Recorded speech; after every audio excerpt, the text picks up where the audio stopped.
right before they sent the president out to hold this partisan political rally with active duty U.S. Navy sailors in Norfolk this weekend, right before that trip, the Trump administration, for some reason, fired the U.S. Navy's chief of staff. And I have to say, it did not make a ton of news when that happened. I think in part because this is one in a long series of firings like this now, right? I mean, the military, by definition, is not a political body where the whole thing is supposed to turn over every time there's a new president.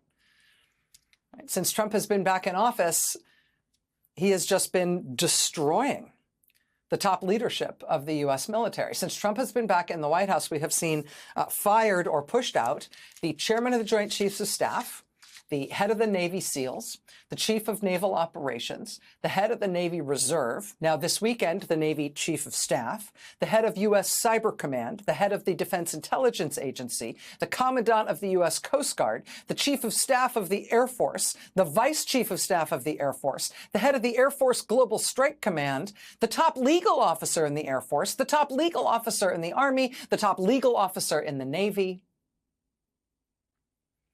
And in what may or may not be related news, the New York Times reports tonight that they have also removed the top legal official at the CIA, because why not?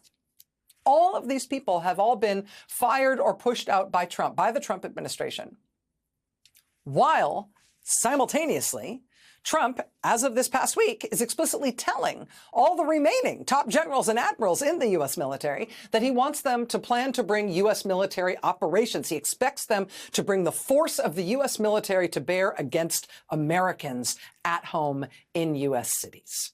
Specifically, he told them that he wants to see U.S. troops, U.S. active duty military engagement against the cities of San Francisco, Chicago, New York, and Los Angeles. New York, Chicago, and Los Angeles are the three largest cities in the country. Trump wants the U.S. military to operate in those cities against the Americans who live there.